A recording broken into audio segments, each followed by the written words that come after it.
most environmentalists today focus on climate, and climate is a real issue.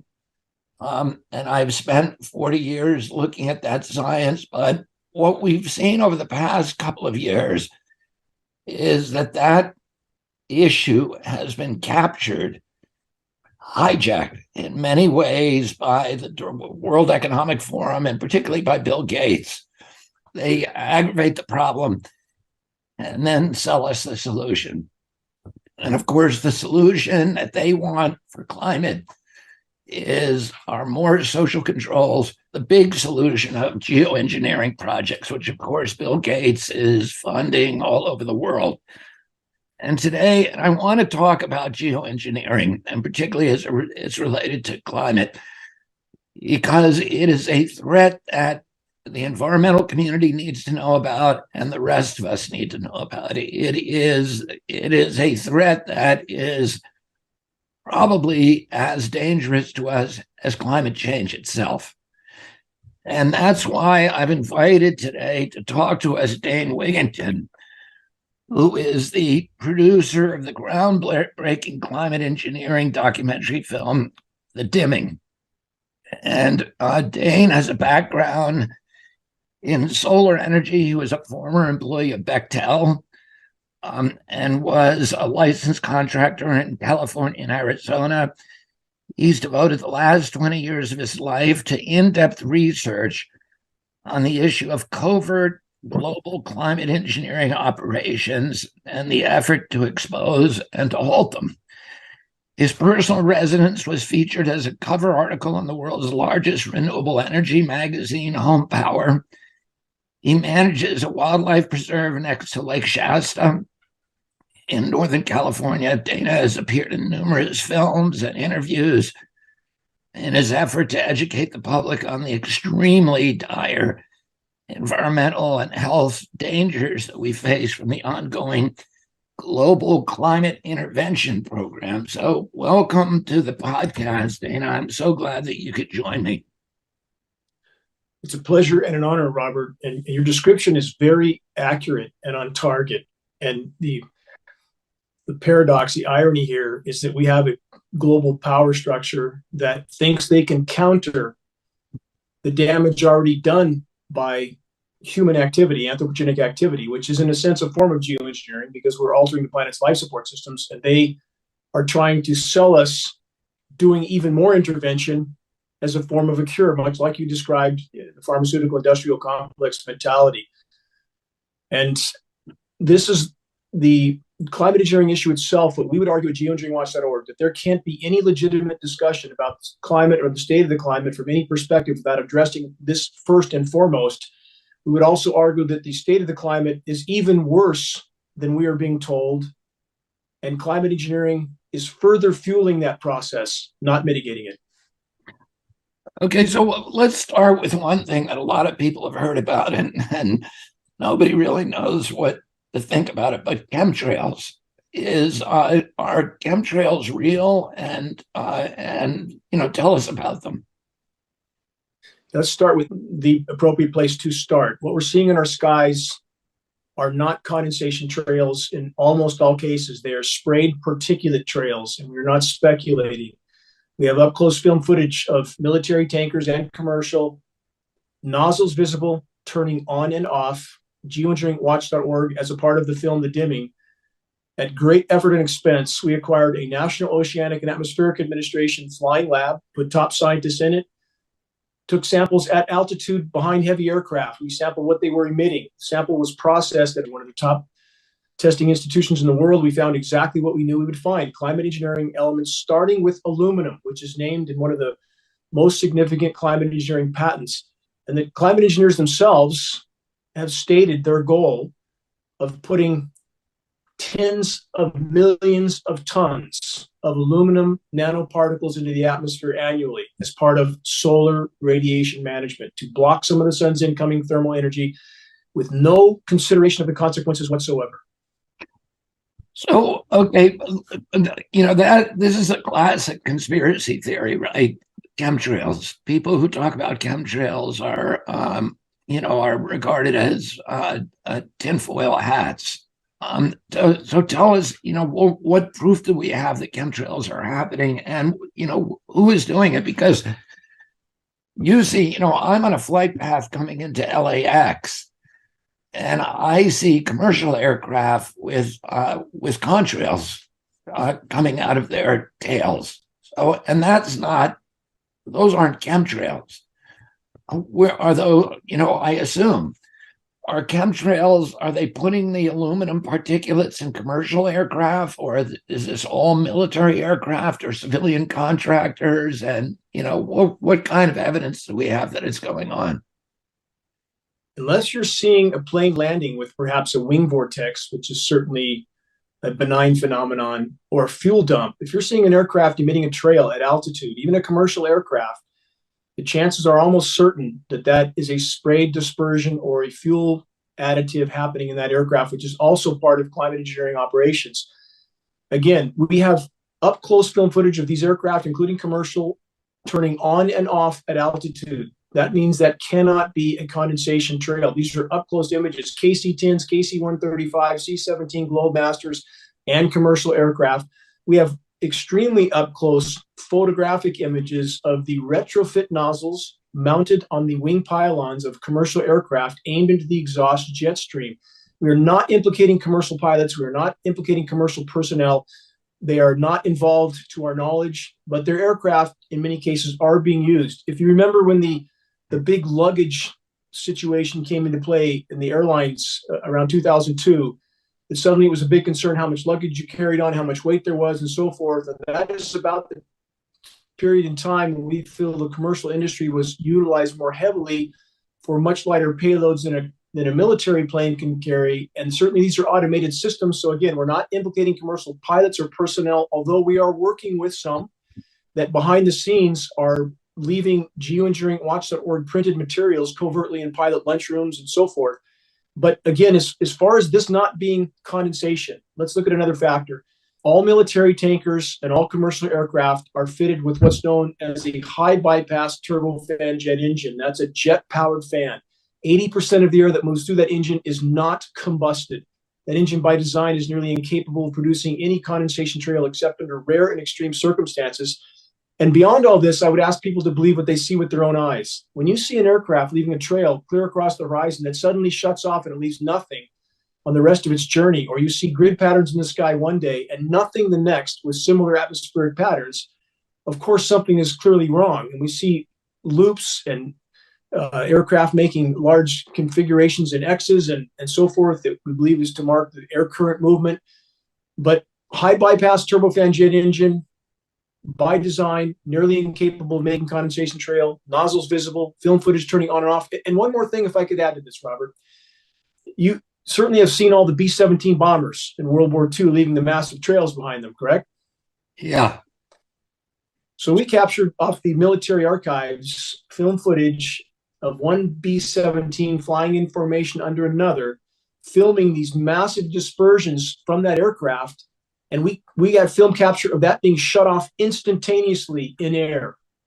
That aircraft didn't fall. The aircraft all around it continued to disperse. That aircraft continued to fly in formation. Clearly, there was some sort of beta testing going on, which would make sense because we know these programs were initially deployed immediately after World War II over the polar regions, which would make sense as well because those are the air conditioners of the planet. They knew the poles were beginning to melt, and that would be the logical place for them to start. And then by the 50s, we had Stanford acknowledging a, quote, Arctic haze that contained aluminum in the haze. And they couldn't figure out where that aluminum was coming from. So again, I could go on and on with various puzzle pieces, but we ask people to look at the data, not to believe what we say, and to consider, and I know this will hit home, close to home for you, given your family's background, which I so respect and revere. We have President Lyndon Johnson on film, on the record, when he was vice president in '62, stating that we had the power to control the world's cloud layer then, 60 years ago, and quote, he who controls the weather controls the world. On film, on the record, that's the lead-in 30 seconds to every weekly Geoengineering Watch commercial-free global alert news broadcast, which is on 16 stations around the country. So maybe you've seen that, but for those listeners that haven't, I would encourage them to watch that. It lays the predicate and the foundation for the development of a weather satellite that will permit man to determine the world's cloud layer and ultimately to control the weather, and he who controls the weather will control the world. And it would seem that there would be thousands of pilots and thousands of people who would have to be aware of this program and be participating in it. How come we don't see more whistleblowers coming out, particularly people who are retired? Excellent question. We have right now an illegal gag order on all the nation's weathermen, National Weather Service and NOAA. And that is a massive red flag. Why in the world would our government feel the need to gag the weathermen? Next, we have massive compartmentalization. We know in Vietnam, for example, did the pilot flying the aircraft spraying Agent Orange on the ground, which eventually killed many U.S. soldiers, as you know, was he told that that would kill his partner on the ground? Of course not. So it's massive compartmentalization. And those that do know, we would argue, are being told they're doing something benevolent. If it's military personnel, they're certainly being told they're doing something benevolent for the greater good. And now let's add this. We know, according to the Washington Post, as far back as 1977, the Washington Post recorded that there had been no less than 239 open-air biological tests conducted on the U.S. population by the U.S. military without their knowledge or their consent. So again, there are so many factors that connect to this. And finally, given the severity of what we face, and I would argue we don't face global warming, we face something far worse. We face what would be scientifically termed an abrupt climate collapse. There are so many feedback mechanisms now that have been triggered, like the methane release happening in the Arctic, and the acceleration of those events is so severe that I think it would be very naive for our population to believe that governments around the globe wouldn't engage in these operations without public knowledge or consent.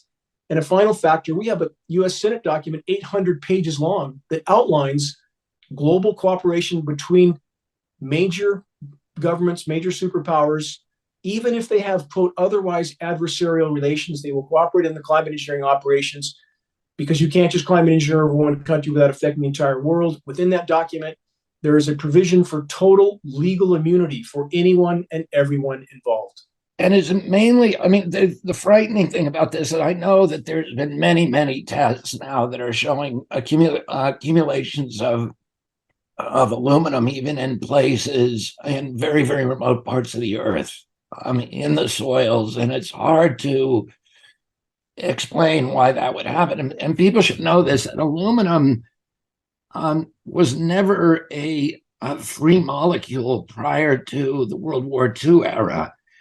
Aluminum, all the aluminum on Earth is bound into silicate. And so it wasn't like there are many other metals like iron, et cetera, that are in the seawater, and that and zinc and magnesium, et cetera, that are free and biologically available. But aluminum was really not biologically available prior to World War II, prior to and particularly the airline industry, when aluminum smelting became very widespread. And then, of course, the aluminum got into our cookware, it got into aluminum cans, it got into food storage, et cetera.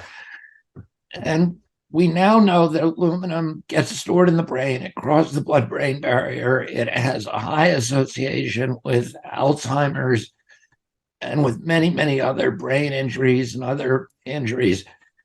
And so it's kind of frightening to think that somebody may be putting large amounts of bioavailable aluminum into the environment, spraying it in microscopic particulates from airplanes. You're completely correct on every point. Thank you for bringing that point up, that aluminum does not exist naturally in the environment in free form, always bonded to other elements. And we now have lab tests from around the world, all of which contain some level of aluminum. That's what brought me into this fight. When I began to lose massive amounts of my solar power uptake, I spent my whole life trying to get out of the smoggy Southern California, moved to the Pacific Northwest, built this off-grid home. I was losing huge amounts of my solar power uptake from whatever these aircraft were emitting, which I knew could not be condensation, not to block 70 or 80% of my solar PV uptake on some days. And that doesn't mean there's an 80% reduction in overall light. It just means you have to have direct sunlight for solar panels to function. I began to test my precipitation, did not want to find that primary element of aluminum, but I did. I continued to test my precipitation. In the course of 18 months, the amount of aluminum in a single precipitation event went from 7 ppb, parts per billion, to 3,450 ppb in a single rain event. That's highly toxic rain. So much aluminum is falling in our region of Northern California. It has altered soil pH values from 10 to 12 times toward alkaline. Rain pH should be about 5.6 based on atmospheric carbon loading. We're seeing now 6.6, 6.8 in some cases. We're testing the individual precipitation events, the precipitation that is very high in aluminum. It's actually pushing the pH value toward neutral. And in regard to where else that might be coming from, because that's a question people ask. Maybe there's some industry across the street from me or so forth. We know from CARB, California Air Resources Board, that when they're testing from the aerosols from China, Japan, Asia, there's nothing between us and them. And CARB studies do not show aluminum migrating across the ocean. Mercury can, of course, because it converts to a gaseous state, but not aluminum. So where is that much metal coming from? And a final note, your viewers, your followers, can watch the world's most recognized geoengineer, Dr. David Keith, who works for Mr. Gates, works with Mr. Gates, works for Harvard as well. It's about the fact, an uncomfortable fact, but it is a fact, that we have the technical ability to do this. They are all fast-acting, they are cheap, and they are fundamentally imperfect. They're the problems of how you control something where an individual country can have tremendous leverage over the whole planet's climate, and where there are winners and losers in ways that really could be unpredictable. And I mean, not to frighten you, but I think you can imagine scenarios that lead to war. Another example is the array of technologies, often referred to collectively as geoengineering, that potentially could help reverse the warming effects of global climate change. One that has gained my personal attention is stratospheric aerosol injection. There's all sorts of ways you could do this, but the standard idea has always been spray sulfuric acid in the stratosphere 20 kilometers over our head and use that to stop the planet warming up. The example many people cite was when the Mount Pinatubo volcano exploded. And all of this ash went into the air and had a cooling effect on the Earth. And so people have long proposed since the mid-60s that you could artificially add dust to the stratosphere and cool the planet. Not that this would be a good solution for global warming, it would not. But it does show the way we're steadily developing the powers to manipulate the planet with comparative ease. That sulfur in the lower atmosphere is masking some of the climate warming from CO2. So is this the global dimming or something? Yeah. Other leading idea is basically to emulate what big volcanoes do, put material in the stratosphere to reflect sunlight. So the problem is the following. If you add SO2 to the stratosphere, SO2 doesn't condense. So you might want to put alumina in. Alumina has a very high initial refraction. It's very small. It doesn't coagulate. And you can engineer particles that have particular properties. You can get them above the stratosphere. You can concentrate particles near the poles. costs are so cheap that the richest people on the planet could perhaps afford to buy an ice age. It's extraordinarily cheap. I knew it was cheap when I found that they were quoting me in tons. It's also true that particles, as they get bigger, fall out a lot faster. We sort of step back and think, okay, well, how would you actually make particles in the stratosphere? This is really engineering now. If it was aerosols in the stratosphere, it would likely be put there by airplanes. Start with a fleet of just 2 or 3 kind of modified business jets. The basic idea is that if you let a plume off in an aircraft by just changing some little details, you can actually get much smaller particle size distributions by doing this kind of spraying. So there are all sorts of side effects. I'll get to them in a second. But if you put sulfuric acid in the stratosphere, for example, you could deplete stratospheric ozone. Smaller size means more surface area, but more surface area means less ozone. Is the stuff in the stratosphere going to be killing some number of people that are going to be sacrificed? It's an obvious concern. So if it kills 1 million people and we're only bad. doing 1% more, we're just killing 10,000 more people. You can do math. Okay. But that's, so killing people is not the objective here. So if I made a decision, or if there was a collective decision to do a geoengineering program, and you put, say, the kind of program I think makes more sense to put about 1 million tons a year in, but let's say, you might end up killing many tens of thousands of people a year as a direct result of that decision. And so the only thing that we can do to cool the planet, or that society can do to cool the planet, is deploy these sorts of technologies. And by the way, it's not really a moral hazard. It's more like free riding on our grandkids. It's not really a moral hazard. It's more like free riding on our grandkids. It's not really a moral hazard. It's more like free riding on our grandkids. And it means there are going to be winners and losers, just like there are winners and losers for CO2, but they're different winners and losers. So this makes the problem, if anything, harder to solve. You've introduced another dimension of complexity into the managing the planet's climate problem. The world's most recognized geoengineer at an international geoengineering conference, presenting his proposal to put 10 to 20 million tons of aluminum nanoparticles into the atmosphere annually. And on film, on the same footage, which is on the Dimming documentary, I confronted Dr. Keith at that presentation, at that conference, asking him, had any toxicological studies been done whatsoever on these particles? His first response was, well, we studied the amount of atmospheric aerosol particulate loading. Paraphrase, there's a lot of material, or a lot of particles up there, a few more won't hurt. And before they cut me off, I followed up with, those particles aren't aluminum. Have you studied aluminum? And what the world's most recognized geoengineers said, no. Could terrible things happen tomorrow? We don't know. Numerous air quality studies, including from CARB, California Air Quality Resource Board, have named submicron-sized particulates as being particularly harmful for human respiration.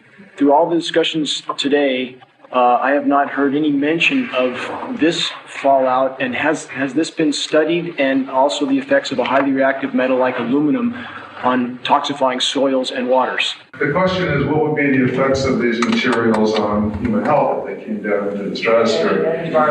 In particular, small particles and aluminum. We, in our climate model, we looked at how much additional acid rain, acid snow you would get from the sulfur coming out of the stratosphere if you did it at a rate of 5 megatons per year or 10 megatons per year of sulfate. And it turns out that amount is so much smaller than what humans put into the troposphere on an annual basis by burning fossil fuels as a byproduct, that even in pristine areas, the soil would have a buffering capacity and it wouldn't be harmful. So the collaborators of mine working on the aerosol scheme are actually folks from Carnegie Mellon who focused on human health impacts. And while we haven't published it, that was the very first thing we did, was do the order of magnitude calculation in the federal pencil paper, but with an expert on human health impacts about whether there could be an issue. And the answer is no, clear-cut no. So for the numbers of particles burning the stratosphere are so tiny compared to the loadings on human health. There are other things that worry me a lot, like the rain on these particles in the upper troposphere when they might affect high clouds. And for aluminum or other particles, there are a lot of toxicological things that need to get looked at seriously. But if you're just thinking about the sheer number of particles and the human health impact of small particles, the answer is, well, we haven't published it. That was the first thing we looked at with some of the leading experts who do epidemiological research on human health impacts, and it's not even close to being an issue. So 10 megatons of aluminum dumped into the atmosphere will have no human health impact. So let me be more careful here. We're to separate out the toxicological, but so the aluminum we've only begun to research and publish nothing. The question I was asking was purely about particle number density. So what we did is we said, we looked at some global estimates now we have of aerosol, global estimates that were built for epidemiological purposes of the global loading of aerosols in terms of health impacts. And we said if we added on top of that what we're doing from the stratospheric aerosols, could it have any impact? And the answer is that was totally irrelevant. But that was just on particle number. We haven't done anything serious on alumina, and so there could be something terrible that we'll find tomorrow. We haven't looked at it. We haven't done anything serious on alumina, and so there could be something terrible that we'll find tomorrow. We haven't looked at it. They banned me from the subsequent conferences for asking that question. Yeah, I mean, the ironic thing about Gates is that Gates has, and I've documented this in my book and in a bunch of articles, he has these huge, these vast investments in carbon industries, in the coal industry, in most of the big oil companies. he had when I was, when I last researched this, and I'm not sure it's still true, but I know there's no reason to believe that it isn't, but he owned manufacturing facilities for private airplanes or maintenance facilities for he had a private airplane company. He owns a big stake in the railroads, and I think about 20% of rail, and I could be wrong about this, but it's going to be close. About 20% of railroad revenues, I think, come from carrying coal. And so he has a portfolio that is very, very heavily carbon. Of course, he flies private everywhere, and he's to Davos, as they all do.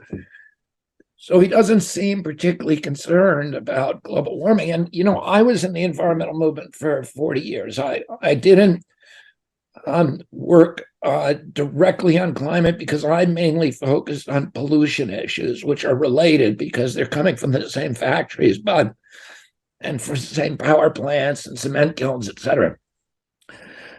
But I was working for organizations like NRDC, which were very heavily involved in climate. And Gates never contributed to these organizations. He was not contributing to climate advocacy like maybe, some of the other, like Ted Turner and Bloomberg and the other people who talk about climate a lot. They were giving money to people who were advocating for, laws to end subsidies to the carbon industry and these kind of things. But Gates really was never involved in doing those things. So his involvement in, then he goes ahead and writes a book on climate this year, and he starts pretending that he's a big climate activist, but he's never been involved in climate activism. The only thing that he's been involved in is, as far as I know, is funding these big geoengineering projects that seem just insane. And, my whole life I've been, a lot of what I do is fighting people who are trying to impose engineering solutions on environmental problems. God designed the planet to work pretty well, and usually trying to fix it with an engineering solution, it's like whack-a-mole. It just causes more problems down the line.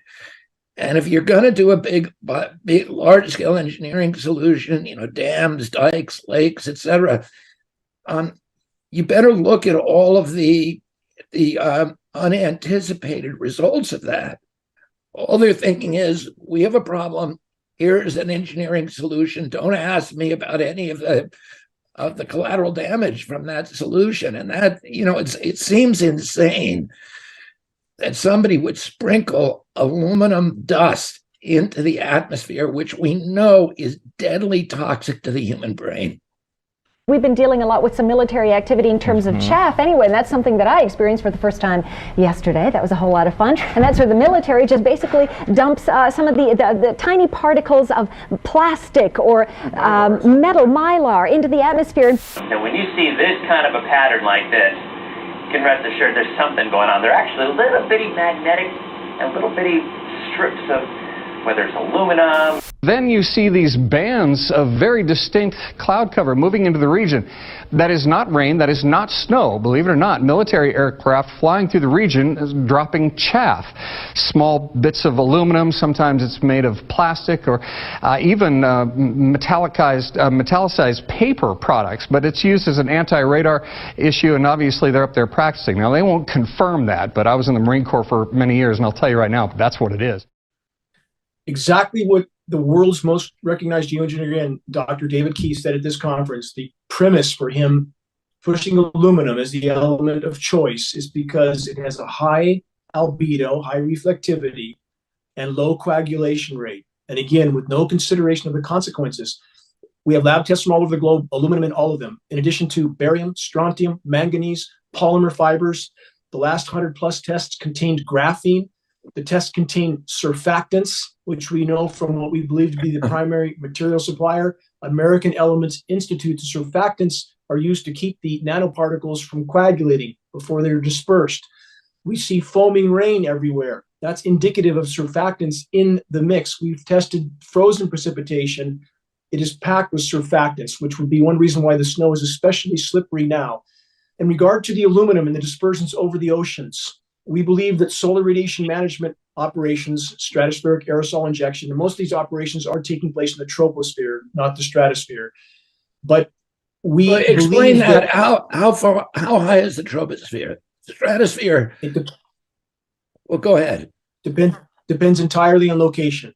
Stratosphere in the polar regions can be as low as 23,000 feet, which means they can definitely spray in the stratosphere over the polar regions. Even some of the lower latitudes can be as low as 33,000 feet. So some of these operations are taking place in the stratosphere where the stratosphere is at lower elevations. But what we believe is also occurring over the oceans is a dual purpose. And the troposphere is where? It's lower altitudes? Generally, at the mid-latitudes, it would be high 30,000s in that range. And again, it depends on location on the planet. Depends on their atmospheric conditions can vary as well. But most aircraft fly in the upper troposphere, and that's where we're seeing dispersions. But we're seeing dispersions even at mid-latitudes as low as 20,000 feet. That's low. These particles don't stay aloft long. The lower the altitude, the larger the payload the aircraft can carry, and that may be one of their considerations. At lower altitudes, a KC-135 can carry 100 tons of material in a single payload. These are astoundingly high numbers of this particulate, and it would correlate to what we're seeing in the soil pH changes. And back to ocean iron fertilization, that's another proposal for geoengineering to fertilize the oceans, to force them to uptake more CO2. And we would argue this has already been occurring for decades, that the SRM, solar radiation management dispersions that are happening over our oceans, are also part of ocean iron fertilization. And that would correlate with studies we have, peer-reviewed studies of, for example, whales that are packed with alarming levels of aluminum. And as you stated, with all these organisms, aluminum toxic to virtually all life forms, no exception. And we see marine mammals like whales with peer-reviewed study that are packed full of aluminum. We have science study advocating for polymer-coated aluminum particles to be used in ocean iron fertilization. So again, there are so many puzzle pieces that connect. And clearly, when you say the whales, because I've seen studies of beluga whales in the mouth of the St. Lawrence that are packed with aluminum. I mean, the highest aluminum levels ever found in living organisms in those whales. But that's because there's aluminum smelters, presumably, all along the St. Lawrence, those Canadian aluminum smelters that are operating on Canadian hydropower. Aluminum, as you know, to separate the aluminum from the bauxite, which is where geologically it occurs, you need tremendous heat, and it's very expensive to smelt. And so the places like Greenland or Iceland rather, and Canada that have a lot of hydropower are very, very are the location of choice for the aluminum smelters. You have cheap power. And so there's a lot of aluminum in the beluga whales there, but are you saying there's whales in the ocean that have high aluminum levels? Yes, with peer-reviewed science study. There are no smelters in my region of Northern California. Lake Shasta is in my backyard, along with the upper Sacramento River. I have been invited and included in closed-door meetings with Redding Environmental Health, that's the city furthest north in California, shown the lab tests for the massive spikes of aluminum in the rivers. This is the drinking water for California. Massive spikes in aluminum after every storm event. They didn't know where this metal was coming from. They've never disclosed these tests to date. So again, the level of cover-up here is beyond comprehension. I've had private meetings in the Capitol with Governor Gavin Newsom, who knows this is going on, won't say anything. All the environmental groups you mentioned, all of them, WWF, Greenpeace, Sierra Club, Earth Justice, all of them. Our attorneys at geoengineeringwatch.org have spoken to their attorneys about this issue. They will not bring this issue up in any of their organizations because they don't want to lose their 501c3 nonprofit. We find that to be unimaginably hypocritical because the data to back this up is absolutely monumental. I got to push back on that because I know these environmental leaders and I know their environmental groups, and nobody's worried about losing their 501c3 by taking a tough stand on an issue. There may be other reasons why they're not doing it. That would not be a reason. They're not going to. They're not going to lose a 501c3 by criticizing the United States government. They can't do that to you. I think that probably the reason they don't want to do it is that it's regarded as a crazy person's issue. It's regarded as I don't think of it that way, but it's easy, as you know. It's people, you take a lot of strength to do what you're doing. You're obviously very well informed. You've researched this stuff very well. I'm persuaded by what you're saying, but you must have had the experience of people dismissing this issue as something that just is too crazy to even contemplate. And I think the environmental groups are very wary to get involved. They feel they'll be marginalized if they get in. They only half believe it. They only half believe that it's happening.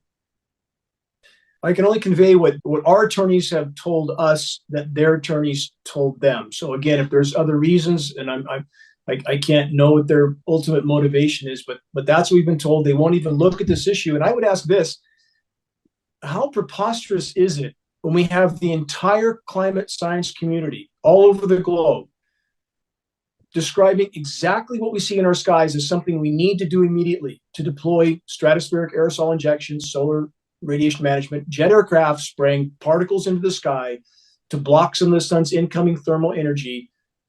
And we have film footage of exactly this happening with literally whole horizons covered from what jet aircraft emit. This is time-lapse film footage. We have the exact elements named in multiple climate engineering patents. We have about 150 listed at geoengineeringwatch.org. Those same elements showing up in absolutely alarming quantities on the ground. We have a condition now called global dimming, which is the amount of direct sunlight no longer reaching the surface of the planet that's staggeringly high. We have also global stilling, another science term, which means the overall wind flow around the planet is being diminished. We have a radical reduction in overall precipitation around the globe. Yes, we have deluge in many places, but overall we have much more protracted drought. The laws of physics say that can't happen on a rapidly warming planet because the atmosphere holds 7% more moisture for every degree C of warming. We believe from frontline temperatures that we are past 3.5 degrees C right now, not 1.5, 3.5. And so how can we have that reduction in the hydrological cycle, that level of global dimming, the reduction of wind flow, which would be related to a interference with convection on the planet? All of those dots connect to what we know climate engineering consequences to be. And there's one more big one that's very alarming. We are seeing extraordinarily high levels of UVC on the surface, not just extreme levels of UVB. We are detecting UVC. We have a former NASA contract engineer that works directly for geoengineeringwatch.org with equipment we supplied him, state-of-the-art equipment. And we're told UVC stops 100,000 feet up in the atmosphere. Peer-reviewed study 6 months ago from a group of scientists acknowledged the UVC on the surface, and they were attacked immediately. And that study was swept under the rug. We're seeing other evidence of that. We're seeing bark scorch on the Cambrian layer of trees from tip to trunk. We're seeing plankton population decline off the scale. And we know plankton feed in the upper layers of the water column, so the UVC would certainly wreak havoc with their populations. Recent peer-reviewed study shows in the Atlantic a 90% decline in plankton. Peer-reviewed study. We see the evidence of everything we would expect with climate engineering, including the elements on the ground. And yet we're told that this is some sort of fringe issue when every single government in the globe is discussing it, every single climate scientist is discussing it, and we have a history of weather modification going back 75 years. Yeah, I mean, I'll push back on the hydrological cycle because what the most of the modeling suggests that I've been reading for 40 years is that you're going to get a lot more rainfall in coastal regions, but because of the heat, the excess heat in the in interiors of the continents, it's going to get much drier. I mean, that obviously, if you've got a hotter atmosphere, you're going to have more evaporation, more precipitation, and the question is, where does that precipitation ring out of the clouds? Does it do it in between the coast and the coastal ranges, or does it make it into the interior of the country? But all of the issues that you're talking about make sense. I think we do agree on the drought situation. We're not saying that with a rapidly warming planet that you wouldn't have these drought-prone areas in interior regions. What we're speaking about is overall precipitation, and overall global precipitation is down, not up. And again, laws of physics make clear 7% more moisture for every degree C of warming. And we know with the type of ocean fertilization programs that we believe are being conducted, if there's polymer fibers in that, and there's been polymer fibers in our precipitation testing here, that would certainly inhibit evaporation over the oceans. The blocking of direct sunlight absolutely inhibits evaporation. Is the polymer fiber, is that another particulate that they use to block the energy of the sun? It's in the patents, yes, and even mentioned in David Keith's presentation, the polymer fibers being used as a means to keep the particles aloft longer, just like a spider web does for those types of spiders that migrate in the atmosphere. That is the thinking behind the use of polymer fibers. Dane, let me ask you one thing. Who owns the patents? Are they big, like military contractors, or? U.S. government owns many of the primary ones. The patent holder is signed to U.S. government. Raytheon holds many. Lockheed Martin holds many. And by the way, to tie those two private defense contractors into this scenario, we know that Lockheed Martin and Raytheon do all the weather modeling for the nation's weathermen that have the federal gag order on them. Lockheed Martin are neck deep in climate engineering patents and climate engineering operations. So we have the foxes literally running the henhouse for the, quote, scheduled weather. And that's how, even down to the local meteorologist level, we have them predicting a, quote, mostly sunny day a week in advance here, for example, in Northern California. And on that day, there's not a natural cloud in the sky. There's only sprayed aerosol dispersions. How did that meteorologist know 7 days in advance that that was going to occur? So again, we know that they're doing the weather modeling for National Weather Service, and know, in fact, that has to be because they need to control the narrative. And that's exactly what they're doing. Okay, two questions. One is, you say that all of the weathermen, are you talking about the television weathermen, are under a gag order? Does this seem crazy? No. National Weather Service and National Oceanic and Atmospheric Administration. Okay, so they're under a gag order. Do we know what the gag order says? It's a general gag order. It was sent to us in the mail in an unmarked envelope when it was first issued. But it's a general gag order that restricts them from discussing any of the organization's conduct or operations. It restricts them from discussing anything about the organization's operations.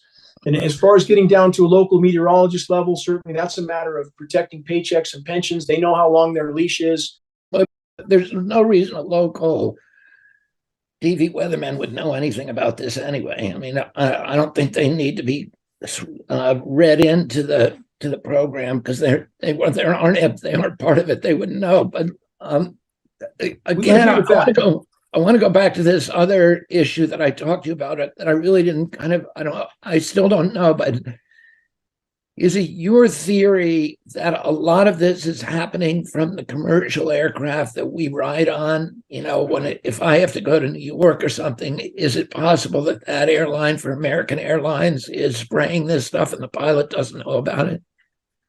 Two potential scenarios there. I'll answer that in a moment. I just want to back up to local meteorologists. We're not at all implying that they're part of it being included in any of these operations as far as in the know. We're simply stating that they certainly know they're reading scripts. They are definitely reading scripts. They put out the same narrative. We see them change that narrative at the same time as the weather bounces all over the board, because these programs do exactly what you described earlier, weather whack-a-mole. So we're not implying with them or the commercial pilots and personnel, they're not involved, but certainly they know. We're communicating with some commercial pilots and personnel. So just trying to separate that out. On the rest, two scenarios, as I stated a moment ago. We know that the US DoD is leasing no less than 400 commercial aircraft with commercial markings. Why would they need 400 commercial aircraft with commercial markings? Next, again, as far as what commercial pilots know, and we're communicating with them, so we know that they know, but they're not saying anything about this. We have a much smaller payload carried with a commercial aircraft. It may be as low as 5% as a military tanker fully loaded, but we know that they're dispersing because we have up close images of them doing so, turning on and off. And you don't hit that kind of vertical layering in the atmosphere. It's layered horizontally. So you're not going to have a trail that cuts off like it was cut with a knife. That's not possible atmospherically. So again, yes, commercial aircraft are being used. We can't know if the particular aircraft with the particular commercial markings is necessarily carrying passengers or not. But the U.S. military leasing many of those aircraft. Next, the U.S. military tanker fleet. We have the U.S. military owns and controls 3 times more aerial tankers than all other militaries in the world combined. And if I can add one more historical fact into this, I think would have relevance for everybody given global events. We have, for example, after 9/11, we had General Wesley Clark stating on the record that the Middle Eastern countries that were to be targeted, a list that we believe existed before 9/11 even occurred. But my point is this, that those Middle Eastern countries, every single one subsequently underwent a once in 1,000-year drought. That's mathematically, statistically impossible to have that kind of coincidence unless there was something else in the equation. That's something else we would argue is climate engineering. And to back that up, we have leaders of some of those countries, in the case of Iran, on the floor of the United Nations stating emphatically that NATO was cutting off their precipitation, destabilizing food production, thus destabilizing populations. We know that Iran's a target of NATO. It has been for a very long time. Next, if we look at the satellite imagery off of the California coast, for example, we can see these operations occurring. We're not guessing or speculating. We can see them completely breaking up the storm track. And I would encourage you listeners to view presentations that I did almost a decade ago, Engineered Drought Catastrophe Target California. Every single thing I said would happen here has happened. Not because I was looking into a crystal ball, but because I was looking at data. And if these programs continued, it had to happen, and it did.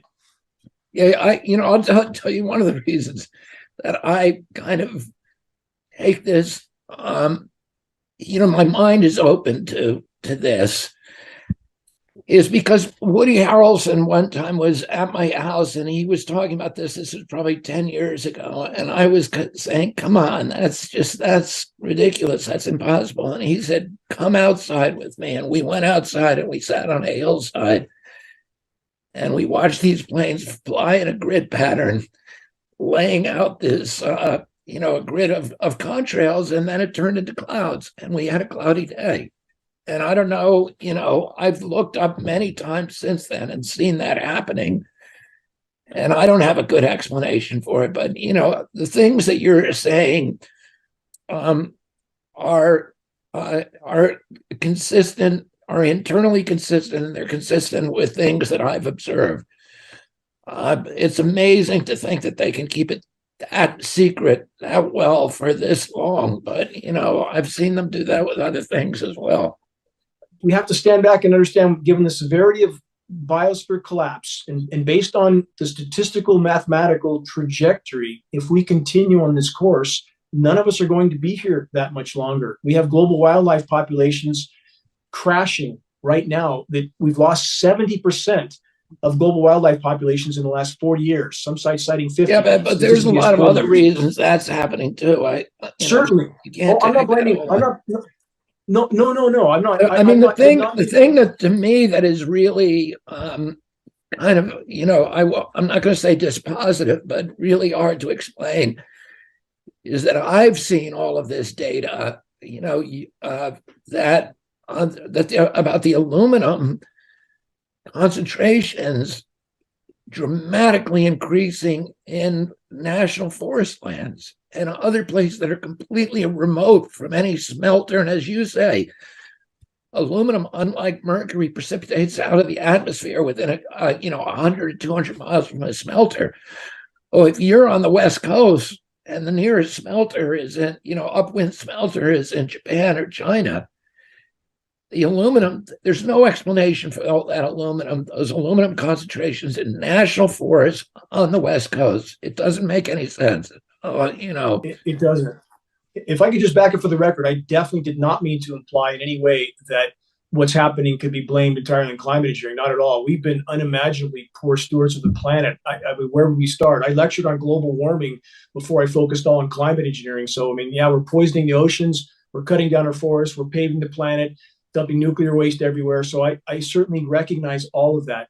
I'm just simply stating as an aggregate that given the severity of our situation, given the severity of climate collapse, why would we think that governments around the globe wouldn't deploy this in a last-ditch effort to keep business as usual until the last possible moment? And I would argue that's exactly what they're doing.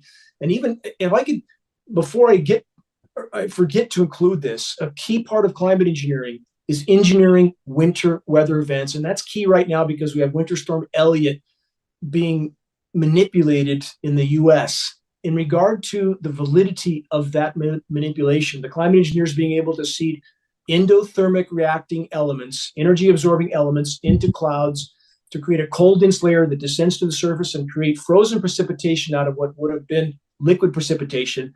I would cite, if your listeners search Chinese scientists create artificial snowstorm, they'll find Popular Science covered it, Fox News, MSNBC, and everybody else. They did $2 billion worth of damage to Beijing by nucleating clouds into frozen precipitation. They stopped talking about it after that. We have the patents for this. We've tested the frozen precipitation. And again, we have snow falling in places at 40 degrees. How does that happen? We have patents that based on elements like ammonium, barium, urea, stating that those patents can nucleate cloud moisture at temperatures 40 and 45 degrees. All of these dots connect when they do this, and they create a flash cold event. It serves the carbon industry very, very well because they can come up with lots of new records or cold temperatures. It skews public perception as to the true state of the warming on the planet. It confuses them, divides them, and again, creates a lot of low temperatures that skew the global data for the year, which keeps us from having record high months and years when we otherwise would have. So there are so many complexities here around climate engineering that serve those in power to keep business as usual until the last possible moment. Yeah, I mean, I think one of the other parts of your story that, is important to understand is the military programs to weaponize climate, because of course they're doing that. Of course, I know they're doing that because they do it with everything else. They do it with chemicals, they do it with biology. Anything that they can weaponize, they're going to. And what you just said about Iran, if you're involving civilians in that program, in a program that is attached to the weaponization of climate, the weaponization of weather, you can maybe force them to sign state secrecy contracts and everything else to make sure that, and of course, if you violate a state secret, there's 4.3 million Americans who, according to Kevin Shipp, who is running that program for the CIA, who have signed state secrecy agreements. So if you're involved with the civilian application of these geoengineering projects, and if they're being run by the Department of Defense, and they come to you and say, or the intelligence agencies, and they say, we want you to be part of this, but you need to sign a state secrecy agreement. Then you're never going to talk about it, because then you go to jail for 20 years and you lose every possession you have, and you don't get a lawyer either. So anyway, I think that's an aspect that makes the secrecy explainable. The fact that they are probably militarizing this and weaponizing it to attack other countries, to hurt other countries, crop production, etc. I would fully agree. And Kevin's an exceptional human being. I know Kevin, he's a personal friend as well. And he's certainly spoken on this issue in the film, The Dimming. And this plugs into one of your earlier questions too, Robert. Those that have stepped forward that are retired. In our groundbreaking documentary, The Dimming, there are 2 U.S. Air Force generals, a brigadier general and a 2-star general, both acknowledging this issue on film, on the record. Former Canadian Minister of Defense acknowledging this issue on the record. former Premier for British Columbia, the same. I went to the government in Ottawa under Freedom of Information. There was a 40-page report, of which half the pages were completely blank, and the other half had a lot of blank outs. But there was sufficient information to tell me that, yeah, they're aware. They call it geoengineering. We have former Forest Service scientists, former Fish and Game scientists, all in that film acknowledging this issue on the record. So there are some courageous individuals out there, and we simply are trying to get others to step forward. And I've been in the field with USDA scientists that I know testing forest floor pHs, and we have the baseline values, by the way. I want to make that clear. I have the original USDA baseline values in my possession, so we know how much they've escalated. But I've had these USDA scientists in the field looking at me very sheepishly. They know this is going on and saying, what do you want us to do about it? They don't want to jeopardize their employment, and they're not saying a thing. All right. Well, give me some advice here. If for people who are listening to this podcast and they have questions and really want to figure out whether this is going on, where can they see this happening? Where can what should they look for in their own lives and their own, as they would sort of walk around, what kind of signs of this should they look for? And then I'm going to ask you, if people have questions about this, where should they go to get good information? First, about science, and there's a few major issues that we don't even see the agricultural industry acknowledging. One, we know bioavailable aluminum is toxic to root systems. We have peer-reviewed science study to confirm that. So it not only kills soil microbiome, but root systems, for example, in trees and forests, sense the toxin, they shut down nutrient uptake, they start to die a slow, protracted death, and we have the so-called experts in governmental agencies telling us it's just the beetles. Beetles are simply a symptom of a tree that's sick and dying. And we have aquatic and terrestrial insect life completely crashing. Geoengineering Watch acknowledged that in 2012, that insect populations were collapsing. The climate science, or the science community, tried to marginalize us for that. Now they're admitting to it. We have another condition. For those that are trying to grow gardens, to answer your question, their production is likely falling very rapidly. In addition to the soils being compromised, soil microbiome being harmed, soil pH values being affected, we have a condition called VPD, vapor pressure deficit.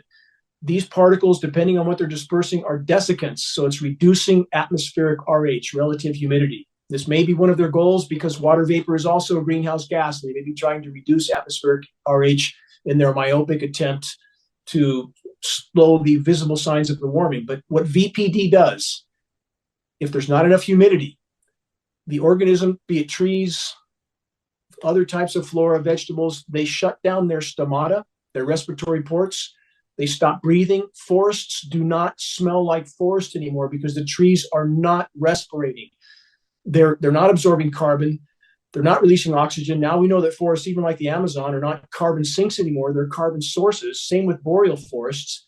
VPD is a massive factor in this equation related to climate engineering, and no one's acknowledging that. So again, less plant growth, plant dying, the effects of the UV radiation, which can cause leaf scorch and bark scorch. There's many, many signs of this. And we're simply asking, Robert, for people to investigate. We don't ask anybody to believe anything we say. We're saying, look at the film footage, look at the governmental documents, look at the patents, listen to the testimony of former Air Force generals and so forth. And we're just asking them to look at the data, and starting with the Dimming documentary is a great place to start. Dana Wigton, thank you so much for your activism. Thanks for your integrity and your courage. And thanks for joining us today on the podcast. It's a pleasure and an honor. And thank you for giving a voice to this issue and encouraging those that follow you and all your courageous work to investigate this as well. Dana, how can our listeners support you? Just simply help to share our data and get us past social media censorship. Geoengineeringwatch.org is non-political. We don't advertise. Our only goal is to bring this issue to the full light of day. The public has a right to know. What's the name of the organization again? Geoengineeringwatch.org. It's important to put the watch part on because otherwise you go to a pro-geoengineering website. So it's letters GEO, the word engineeringwatch.org. Dana Wigton, thank you so much for joining us. Thanks for your courage, your integrity, for your activism, and thanks for trying to wake us all up.